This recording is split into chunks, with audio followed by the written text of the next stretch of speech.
আজকের রেসিপি একবার সিম্পল ওয়েতে বেগুনের ভর্তা। হ্যালো মাই লাভ রিভিউয়ার্স, আসসালামু আলাইকুম। আজকে আরও একটি রেসিপি নিয়ে হাজির হয়েছি, আর এটা হচ্ছে বেগুনের ভর্তা, যা একবারে সহজ উপায়ে তৈরি করে দেখাবো। তাহলে চলেন শুরু করা যাক। প্রথমেই আমি এখানে 3টে বেগুন নিয়েছি, আর এই বেগুনগুলো কিন্তু আমাদের নিজস্ব গাছের। আর এই বেগুন 3টাকে প্রথমেই আমি কুচি কুচি করে কেটে নিয়েছি অফ ক্যামেরার মাধ্যমে। আর এই বেগুন কাটার সাথে সাথেই কিন্তু এটা পানিতে ভিজিয়ে রাখতে হবে, তা না হলে কিন্তু বেগুনের রঙটা কালো ধারণ করতে পারি।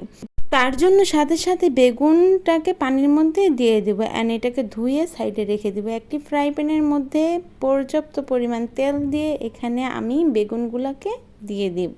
আর এই বেগুন দেওয়ার পরে এখানে আমি ঢাকনা দিয়ে ঢেকে দেব।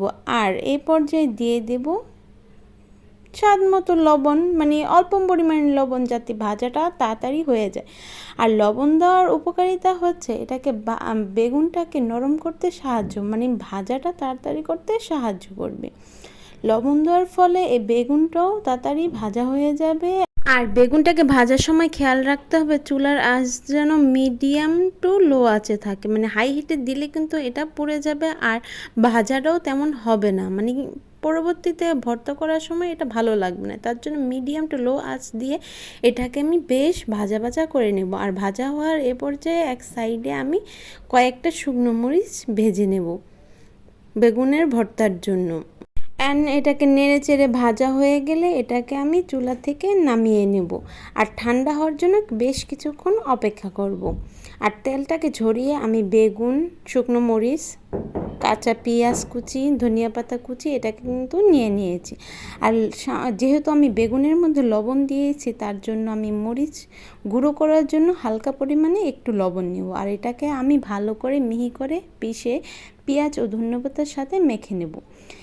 এ পর্যায়ে আমি, যদি বাসায় সরিষার তেল না থাকে তাহলে আমি যে বেগুনটাকে যে ফ্রাই প্যানে তেলে ভেজেছিলাম সেই তেলটাকে এখানে ব্যবহার করলে কিন্তু ভর্তার টেস্টটা দারুণ হবে। মানে যদি অপশন, মানে সেকেন্ড অপশন হিসেবে চান, মানে সরিষার তেলের বদলে, তখন কিন্তু এই তেলটা ব্যবহার করতে পারেন। এতে কিন্তু বেগুন ভর্তার স্বাদটাও বজায় থাকে।